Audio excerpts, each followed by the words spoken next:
सभी को good morning everyone, my brother and sister and all my parents.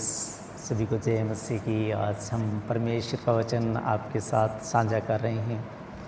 परमेश्वर ने हमें ऐसी सामर्थ्य दी कि हम आपके साथ परमेश्वर का वचन साझा कर रहे हैं। तो आप सुनिए परमेश्वर का वचन। भजन संहिता 76 अध्याय क्या कहता है। भजन संहिता 76 अध्याय साम 76। जयवंत परमेश्वर, जयवंत परमेश्वर। परमेश्वर यहूदा में जाना गया है, उसका नाम इज़राइल में महान हुआ है। उसका नाम इज़राइल में महान हुआ है। उसका मंडप सालेम में और उसका धाम सियोन में है। उसका मंडप सालेम में और उसका धाम सियोन में है। उसका धाम सियोन में है। वहाँ उसने चमचमाते तीरों को और ढाल तलवार को तोड़कर लड़ाई ही को तोड़ डाला। वहाँ उसने चमचमाते तीरों को और ढाल और तलवार को तोड़कर लड़ाई ही को तोड़ डाला। लड़ाई को ही तोड़ दिया है। हे परमेश्वर, तू तो ज्योतिर्मय है। हे परमेश्वर, तू तो ज्योतिर्मय है। तू अहेर से भरे हुए पहाड़ों से अधिक उत्तम और महान है। तू अहेर से भरे हुए पहाड़ों से अधिक उत्तम है और महान है। द्रूढ़ मन वाले लुट गए और भारी नींद में पड़े हैं। द्रूढ़ मन वाले, कठोर मन वाले लुट गए और भारी नींद में पड़े हैं। और सूरवीरों में से किसी का हाथ न चला। और सूरवीरों में से किसी का हाथ न चला। हे याकूब के परमेश्वर, तेरी घुड़की से रथों समेत घोड़े भारी नींद में पड़े हैं। हे याकूब के परमेश्वर, तेरी घुड़की से रथों समेत घोड़े भारी नींद में पड़े हैं। केवल तू ही भययोग्य है।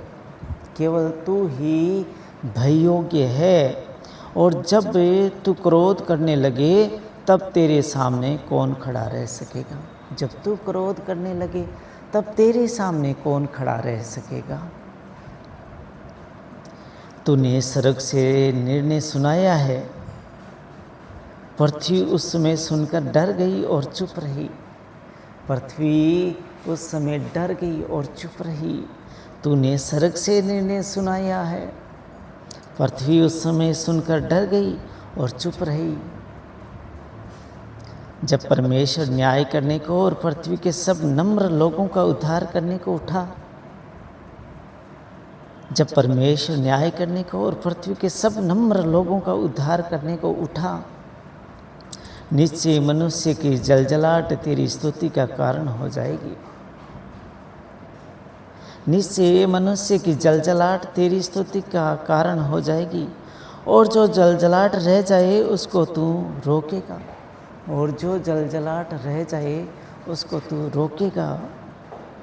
अपने परमेश्वर यहोवा की मन्नत को मानो और पूरी भी करो। अपने परमेश्वर यहोवा की मन्नत को मानो और पूरी भी करो। वह जो भय योग्य है उसके आसपास के सब उसके लिए भेंट ले आए। उसके आसपास के सब उसके लिए भेंट ले आए। वह तो प्रधानों का अभिमान मिटा देगा। वह पृथ्वी के राजाओं का भय योग्य जान पड़ता है। वह तो प्रधानों का अभिमान मिटा देगा। वह पृथ्वी के राजाओं को भययोग्य जान पड़ता है। पृथ्वी के राजाओं को भययोग्य जान पड़ता है। केवल तू ही भययोग्य है। और जब तू क्रोध करने लगे तब तेरे सामने कौन खड़ा रह सकता है। जब परमेश्वर क्रोध करता है तो उसके सामने कोई खड़ा नहीं रह सकता। फिर तो हम यही कहते हैं कि हाँ, बदला तो मिलना ही था। परमेश्वर के घर में देर है, अंधेर तो है नहीं। फिर हम ऐसी बातें करते हैं। तो हमें डरना चाहिए परमेश्वर से और परमेश्वर को पुकारना चाहिए। हे याकूब के परमेश्वर, तेरी घुड़की से रथों समेत घोड़े भारी नींद में पड़े हैं। ऐसी घुड़की दी कि भारी नींद में पड़े हैं, कुछ उसको होश नहीं है, रथों और घोड़ों समेत भारी नींद में पड़े हैं।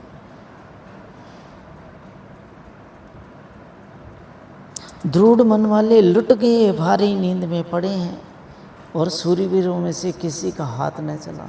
सूरवीर में इतनी ताकतें थी, उनका हाथ ही ना चला। परमेश्वर ने सारी की सारी शक्ति खींच ली। भारी नींद में सूरवीर भी पड़े हैं, तो उसके आगे किसी का जोर नहीं चलता है। चाहे जितना मर्जी तकड़ा होने दो, चाहे जितना मर्जी हिम्मत वाला होने दो। इसलिए हमें घमंड करना नहीं है शरीर के ऊपर, और परमेश्वर की सामर्थ्य मांगनी है, परमेश्वर का धन्यवाद देना है, क्योंकि वही भय योग्य परमेश्वर है, वही महिमा के योग्य है। उसकी तारीफ हमेशा करो, उठते समय बैठते समय परमेश्वर को पुकारते रहो। खुदा आप सबको बरकत और आशीष दे। आमीन।